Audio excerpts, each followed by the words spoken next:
Et en général, un enfant ne vient pas tout seul. Il y a un spectacle après.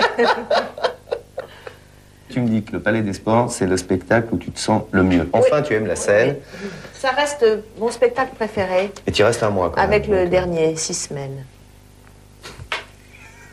Non, là, sur les dates, je suis très... Non, pas toutes les dates. Il y a que ça. Tes dates de spectacle, tu les connais par cœur. Oui, je sais, parce que c'est long, 6 semaines, tu sais.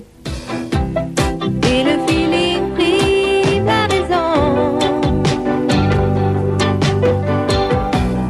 Il s'abandonne à l'unisson. Il a tout pour la musique. Et il répète ses mots sans suite et sans logique. Comme on dit des mots magiques. Tout pour la musique. Tout pour la musique, c'est peut-être cet album-là qui amène une différence dans les textes, dans la façon de chanter. Si tu chantes des chansons d'amour ou des disco au préalable ou des chansons dance, là, il y a vraiment un virage. Ça, c'est les albums précédents, c'était pour que les gens se familiarisent un petit peu avec moi. Donc, c'est des chansons de présentation, si on veut. Et 20 puis ans de carrière, ensuite, quand même. Hein. Oui, mais nouvelle présentation, si tu veux. Et il y a Dancing Disco qui était vraiment de la danse pour aussi montrer qu'on pouvait danser sur de la musique française. C'était important, ça. Ça a toujours été important pour Michel de défendre la musique française et les mots français. Donc il y avait Résiste, il y avait Diego qui était pour montrer que je pouvais m'intéresser aussi à autre chose que à moi ou à la famille. On vit les choses, il les retranscrit, il les écrit, ça sort comme ça. C'est pas des commandes, ça vient comme ça. Et puis. Et c'est toujours en harmonie avec toi. Tu dis qu'à chaque fois qu'il écrivait un texte, en fait, tu le sentais parfaitement. Oui, c'est très rare que j'ai refusé un texte, peut-être un texte par album et encore. Cette salle est énorme. Pour l'époque, en 84, et s'y installer, c'est un peu un pari aussi. Ben, c'est comme ça que les gens l'ont vu. Moi, je me dis pas quand je fais quelque chose que c'est un pari, sinon ça me...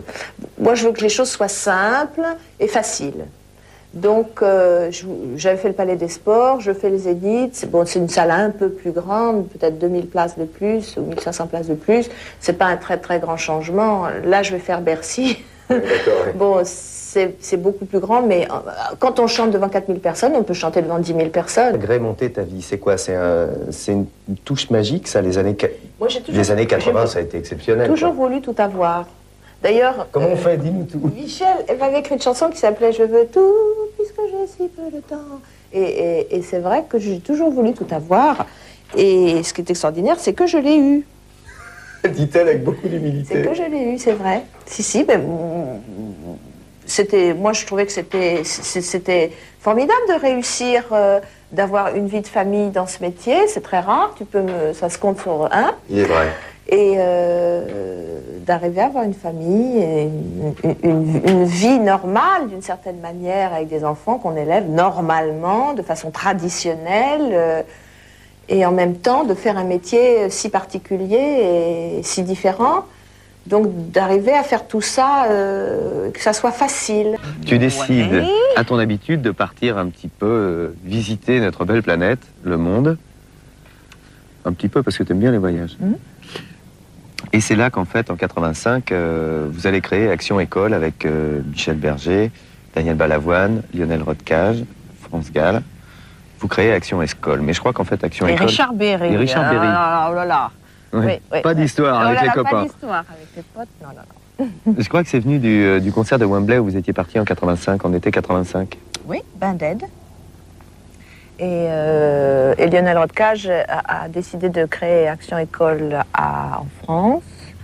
Et voilà, il a demandé ce que tu viens de dire à Daniel, Michel, Richard et moi, de l'aider à promouvoir. Et voilà.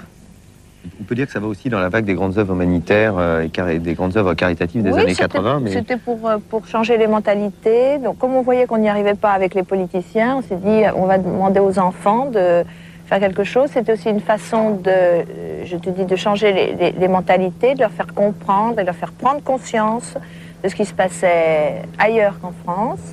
Et 800 000 écoliers se sont inscrits à Action École et on a envoyé des dizaines de milliers de tonnes de nourriture avec des bateaux affrétés par nous, par Bain d'Aide, directement apporter la nourriture là-bas. Donc voilà, c'était une très très très émouvante aventure et belle aventure qui est entre les mains de Médecins du Monde. Ces quelques images ont été enregistrées uniquement pour remercier les 750 000 élèves qui ont permis cette chaîne de solidarité dont le dernier maillon accostera au Soudan le 16 mars. C'est l'année où tu as découvert l'Afrique aussi, où avec Michel vous avez découvert l'Afrique, enfin vous la connaissiez probablement, mais sous un angle différent. Mm-hmm. C'est vrai que l'Afrique m'a apporté des beaux textes parce qu'on a vécu des choses fortes là-bas, et puis bon, c'est vrai que c'est un pays extraordinaire. Enfin moi je sais que quand je mets le pied en Afrique, j'ai l'impression d'arriver chez moi, comme une paix m'envahit et je me sens bien. C'est très très spécial ce que ça me fait quand je mets le pied sur cette terre. Bon, particulièrement Dakar, parce que bon, c'est l'endroit où je vais régulièrement, depuis 23 ans maintenant, je vais à Dakar. Mais le Mali est un pays merveilleux, l'Éthiopie est un magnifique pays. Bon, je suis allée en Afrique du Sud il n'y a pas très longtemps, et c'est aussi un endroit magnifique. Tout est bon. Pays d'amour, quoi. Oui. Que le désert avance et l'eau n'arrive pas. Sans cette délivrance, nous n'avons plus le choix.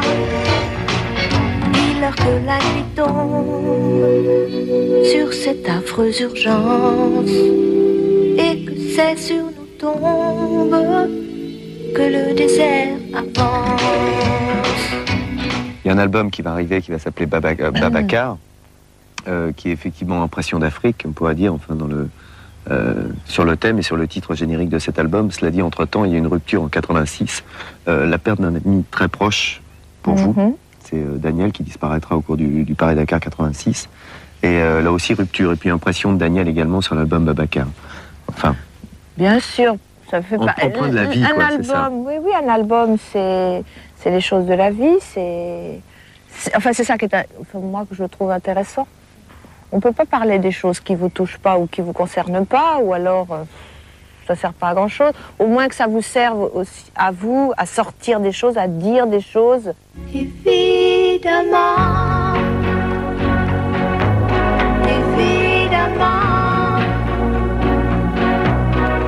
dans son corps, sur les accords qu'on aimait tant.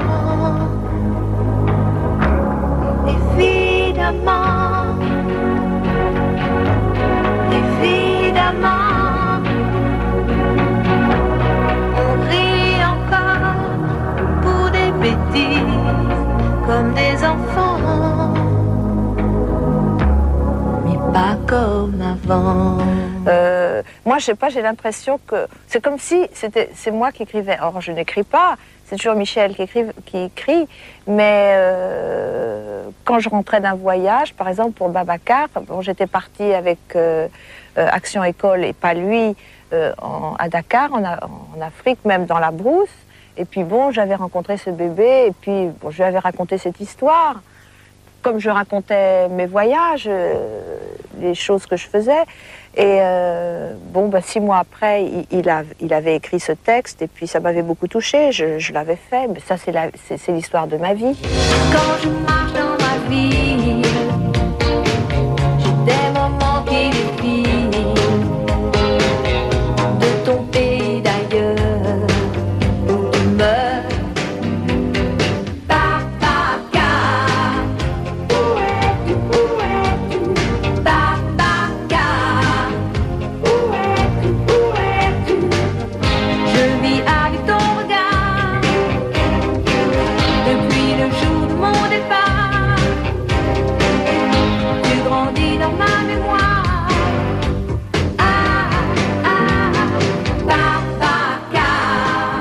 C'est un album qui va encore remarquablement bien se porter, cet album Babacar, puisque 5,45 tours sont extraits de ce 30 cm, et pas des moindres. Et tu vas d'ailleurs, l'avènement de ce disque sera une fois de plus le Zénith, pour la deuxième fois, 3 semaines, en 87. Il y a une préparation particulière pour ce Zénith de 87? Pas plus particulière que pour les autres spectacles. Je m'occupais de rien. Michel pensait tout au dernier moment en général, et moi j'avais totalement confiance, donc je me laissais porter. Je savais que de toute façon il aurait des idées et que moi j'arriverais tout à fait à évoluer à travers ce qu'il avait pensé, comme à chaque fois.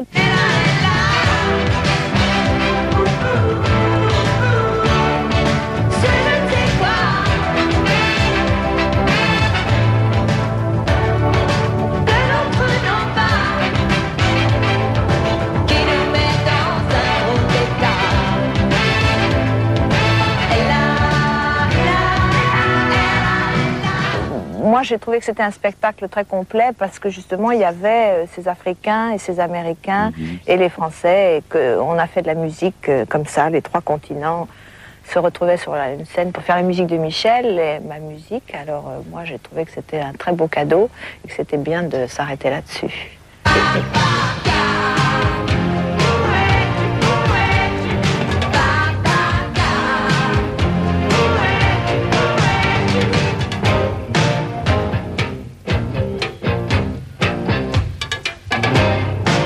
1988, c'est le break. Tiens, il va y avoir un break d'un certain temps. C'est 88 le break? Le grand break? C'est l'aboutissement de tout. T'as dit que t'étais au bout, t'avais fait un album génial. Arrêtons-nous 2 secondes et réfléchissons. Et c'est très mauvais de réfléchir. Très, très mauvais. Parce que plus on est actif et plus on réfléchit, plus on touche le fond, voilà. C'est ça? Bon, remarque, il faut toucher le fond, un coup de pied au fond et on monte. Toucher le fond, faut pas exagérer quand même. Hein. Non, c'est des trucs qu'on a dans la tête, comme ça, qui vous embarrassent. C'est tout. La vie est la même, et il y a des choses dans la tête qui font que ça va pas, quoi. Il faut faire le point. Il faut faire le point, ouais. On essaie de le faire toute seule, et puis c'est difficile. C'est difficile parce qu'on n'a pas les clés de toutes ces choses. Donc... On va chercher le monsieur qui a le trousseau. Non, moi je préfère les dames. Bon. Qui a les clés. Elle a ouvert les portes ou pas? Elle a ouvert les portes, oui. C'est pour ça que tu as décidé d'en faire un album avec Michel, double jeu, 3 ans après? Absolument. Parce que... J'étais prête. C'est drôle parce que depuis le début, les gens autour de nous, les médias, ont toujours, même le public avait envie qu'on fasse quelque chose tous les deux. Et puis nous, on n'avait pas voulu parce qu'on trouvait que c'était la facilité. C'est plus facile de réussir en couple que tout seul. Donc c'est pour ça qu'on a fait comme ça des carrières séparées. On travaillait ensemble, mais on faisait des carrières séparées. Et en fait, c'est arrivé, ça s'est fait au moment où ça devait se faire. Et c'est très bien qu'on n'ait pas fait ça avant, de façon à pouvoir le faire là. Et là, tu tombes devant des contraintes aussi, devant des choses plus difficiles à gérer. Toi qui n'aimes pas les contraintes. Là, maintenant, en ce moment-là... Quand tu prépares quelque chose, un album, quand tu dois avoir des contraintes, tu dois avoir des choix à faire toute seule. Michel est plus là dans la salle à te dire... Ah oui, non, mais quand tu prépares un album, quand on préparait le... Ah bon, c'est ça, donc tu t'es trompé. Tu as dit album au lieu de spectacle, c'est ça. Tu cherches à m'embrouiller dans les questions en plus. Ouh là là. Spectacle. Dangereux. Oui, alors, vas-y, repose la question. Quand tu cherches à préparer un spectacle comme ça, tu es face à des contraintes. C'est pas que je cherche. Tu prépares. Mais elle va me reprendre sans arrêt, mais elle est terrible. C'est marrant, pourquoi est-ce que j'ai besoin de précision dans les mots. Tu vois, quand c'est pas le mot précis, j'ai besoin de reprendre. C'est terrible, j'ai beaucoup de défauts. Je suis je suis une emmerdeuse, tu sais. Alors ça, je te confirme. Je suis une emmerdeuse. Quoique, ça va. Je pensais que... Mais non. Pourquoi attends, t'es une emmerdeuse, non pas? Attends, mais pour moi, c'est un compliment. Je me retourne, tout le monde est là. D'où vient ce sentiment bizarre que je suis seul?